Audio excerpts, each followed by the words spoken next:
Halo, selamat datang kembali di channel Dani TV. Terima kasih buat kalian yang sudah klik video ini. Lucky Hakim angkat bicara dan klarifikasi soal kepergian liburannya ke Jepang ya. Bahkan Bupati Indramayu ini menyampaikan dan menegaskan bahwa di liburannya ke Jepang tidak memakai anggaran negara ya, karena itu bukan perjalanan dinas. Namun kalau kita simak penjelasan dari Kang Deddy Mulyadi, bukan masalah pakai uang negara atau masalah perjalanan dinasnya ya. Dan sudah ditegaskan jika ini memang hal biasa karena sedang dalam keadaan libur hari raya dan masa cuti. Tapi karena Bapak Lucky Hakim sekarang sudah jadi kepala pemerintah daerah ya, yaitu Bupati Indramayu. Jadi tetap harus melakukan prosedur yang berlaku ya. Dan perlu disampaikan juga ya, secara aturan formal Lucky Hakim melanggar prosedur ya. Bukan soal dia liburan ke Jepangnya ya, tapi karena tidak mengajukan izin resmi sebagai pejabat publik, apalagi posisinya sebagai kepala daerah ya. Undang-Undang Nomor 23 Tahun 2014 tentang pemerintahan daerah dan aturan turunannya mengatur bahwa kepala atau wakil kepala daerah wajib mendapatkan izin dari prosedur dari presiden melalui menteri dalam negeri untuk bepergian ke luar negeri ya, meskipun itu untuk keperluan pribadi atau liburan ya. Dan dua, izin itu harus diajukan melalui gubernur ya sebagai wakil pemerintah pusat di daerah. Dan yang ketiga, tidak mengajukan izin melanggar aturan administrasi itu bisa dikenakan sanksi ya, sanksi berupa teguran atau penonaktifkan sementara ya. Oke, seperti apa klarifikasi dari Lucky Hakim? Kita simak videonya. Yang tepat ketika mengucapkan batin atas segala salah hilaf, mohon maaf atas segala kekurangan, dan inilah kami apa adanya, sebisa mungkin kami bekerja semampu kami, dan tentu banyak kekurangan. Sekali lagi kami ucapkan mohon maaf dan akan kami optimalkan ke depan. Dan tentu teman-teman pengen tahu terkait tentang bagaimana Pak Jepang, ya? Dengan kedatangan Bapak mungkin kepergian ke Jepang ini Pak? Ya, jadi mungkin saya ceritakan sedikit. Kepergian saya ke Jepang itu sudah saya rencanakan tahun lalu.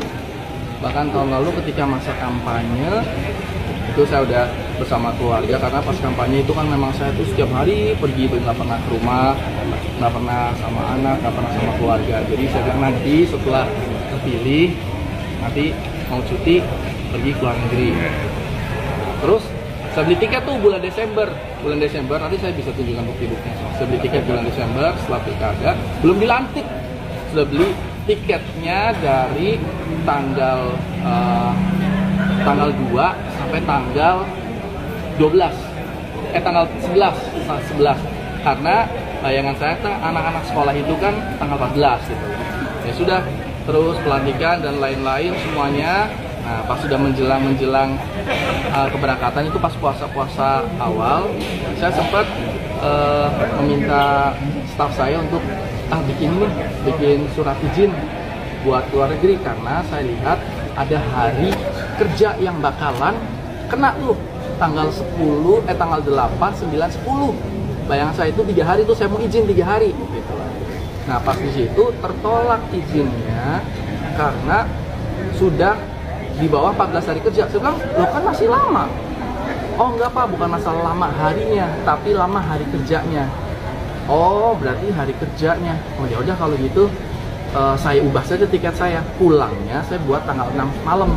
Jadi sampai sini tanggal 7. Ya sudah, karena di frame kepala saya, ini saya salah mungkin ya, salah mengartikan bahwa hari itu di kepala saya adalah hari kerja.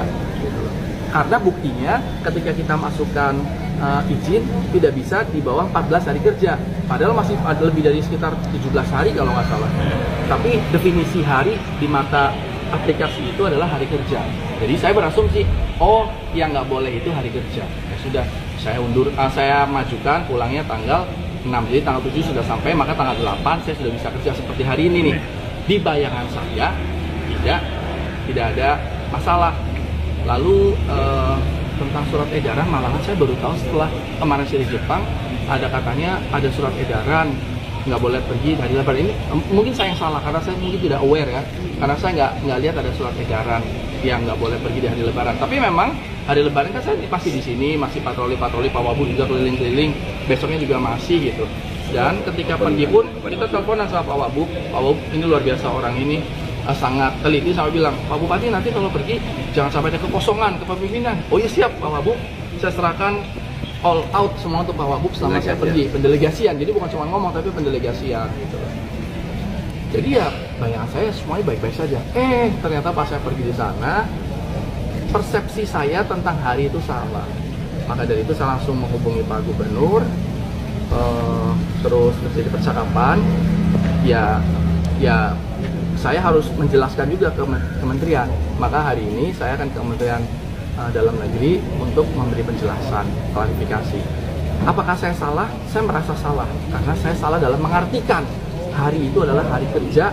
Sebenarnya di kepala saya hari itu hari kerja, tapi ternyata saya juga masih belum tahu yang sebenarnya itu hari kerja atau hari jumlah hari itu.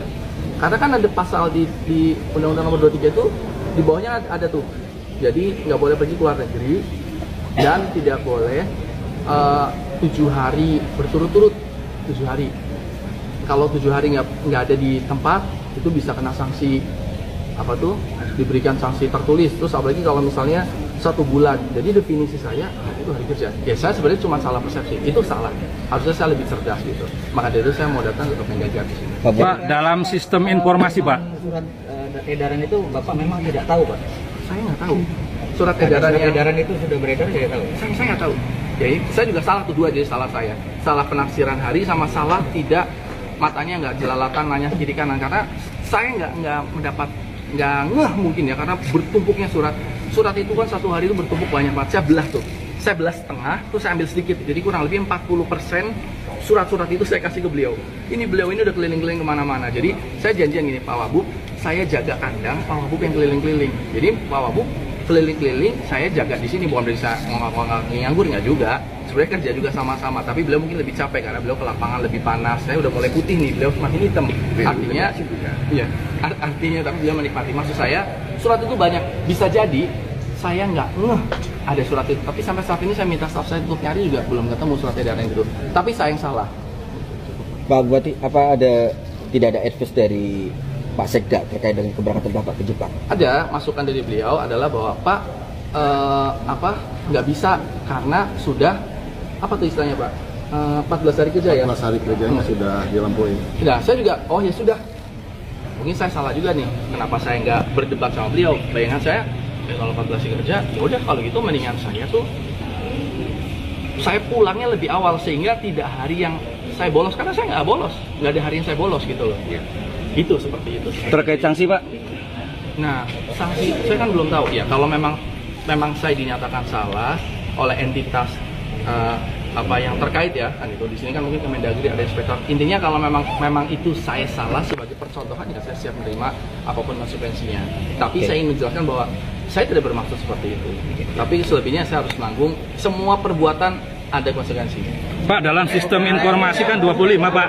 25 hari itu harus ada pemberitahuan Pak. 25 hari dalam sistem administrasi Kemendagri itu paling tidak 25 hari itu seorang pejabat harus izin terlebih dahulu Pak. Bagaimana Pak dalam sistem informasi yang sekarang berjalan itu?